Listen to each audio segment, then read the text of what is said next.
بسم اللہ الرحمن الرحیم ونفس وما سواها فألهمها فجورها وتقواها قد افلح من زکاها وقد خاب من دساها۔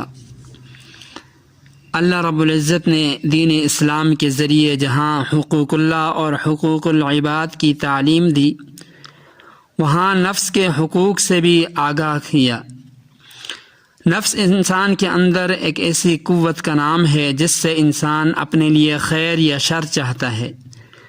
کبھی انسان اس کو ذات سے تعبیر کر لیتا ہے، کبھی اپنے دل سے تعبیر کر لیتا ہے۔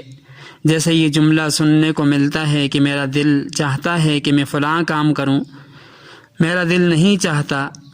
در حقیقت یہ انسان کا نفس ہے جس سے انسان کسی چیز کی خواہش کرتا ہے، چاہے وہ خواہش اچھی چیز کی ہو یا بری چیز کی۔ جس طرح بندوں میں سے مختلف افراد کے مختلف حقوق ہوتے ہیں، ان کی ادائیگی لازم ہوتی ہے، ضروری ہوتی ہے، اسی طرح نفس کی حالت کے اعتبار سے اس کے مختلف حقوق ہوتے ہیں۔ قرآن مقدس کے اندر اگر غور کیا جائے تو قرآن کریم میں اللہ تعالیٰ نے نفس کی 3 حالتیں بتائی ہیں۔ اگر وہ 3 حالتیں ذہن نشین ہو جائیں اور ان کی حقیقت سمجھ میں آ جائے تو پھر نفس کے حقوق کی ادائیگی بھی آسان ہوگی۔ قرآن کریم میں اللہ تعالیٰ نے نفس کی ایک حالت نفس مطمئنہ، دوسری نفس امارہ اور تیسری نفس لوامہ بیان فرمائی۔ اگر نفس خیر کی طرف مائل ہو، اللہ تعالیٰ کی عبادت فرما برداری میں انسان کو خوشی حاصل ہو، دین اسلام کے احکامات پر عمل کر کے سکون اطمینان محسوس ہو، تو یہ نفس مطمئنہ ہے۔ اس حالت کا تذکرہ اللہ تعالیٰ نے سورہ فجر کی آیات کے اندر کیا۔ یا ایتھا النفس المطمئنہ ارجعی الی ربک راضیۃ مرضیہ فادخلی فی عبادی وادخلی جنتی۔ یہ نفس مطمئنہ کی حالت تھی۔ دوسری حالت نفس امارہ ہے، اس کا تذکرہ اللہ تعالیٰ نے سورہ یوسف کی آیت نمبر 53 کے اندر فرمایا وما ابرئ نفسی ان النفس لامارۃ بالسوء الا ما رحم ربی۔ یہاں سے نفس کی دوسری حالت معلوم ہوئی، یعنی اگر نفس برائی ہی کی طرف لگا رہے، دنیا کی خواہشات اور اس کی چیزوں میں نفس کو مزہ آئے، دین اسلام کے احکامات سے نفس بچنا چاہتا ہو، تو یہ نفس امارہ ہے۔ اسے نفس امارہ اسی لیے کہتے ہیں کہ یہ برائی کا حکم دیتا ہے۔ نفس کی ایک تیسری حالت بھی ہے، اور وہ نفس کو کبھی برائی کی طرف جھکاتی ہے، کبھی نفس برائی کی طرف جھک جاتا ہے، منمانی کرتا ہے، اللہ تعالیٰ کی نافرمانی کرتا ہے۔ پھر جب گناہ سرزد ہو جاتا ہے تو اس پر آدمی شرمندہ ہوتا ہے، اللہ تعالیٰ سے معافی مانگتا ہے۔ یہ تیسری حالت، اس کو نفس لوامہ کہا جاتا ہے، یعنی ملامت کرنے والا نفس۔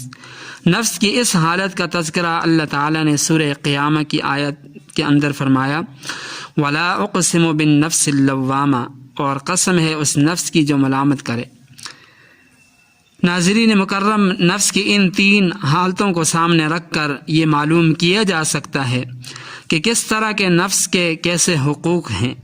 ظاہر ہے کہ صرف نفس کی خواہشات کو پورا کرتے رہنا، اسے خوش رکھنا، اسے موٹا تازہ کرنا، یہ اس کے حقوق ادا کرنا اس شمار نہیں ہوتا۔ نفس کو پاکیزہ بنانا، برائیوں کی آلودگیوں سے بچانا، یہ نفس کا بنیادی حق ہے۔ لہٰذا صرف کھانا پینا، آرام آسائش مہیا کرنے سے نفس کے حقوق ادا نہیں ہوتے، بلکہ نفس کو اللہ اور اس کے رسول صلی اللہ علیہ وسلم کی بتائی ہوئی خوبیوں سے سجانا نفس کا بنیادی حق ہے۔ نفس کو سچائی، صبر کا خوگر بنانا، وعدہ پورا کرنا، امانت، عدل و انصاف، سخاوت، قناعت، دیانتداری، توکل، تواضع جیسی اعلیٰ صفات سے اپنے نفس کو آراستہ کرنا، یہ نفس کا بنیادی حقوق ہیں۔ ان کی ادائیگی بہت زیادہ ضروری ہے۔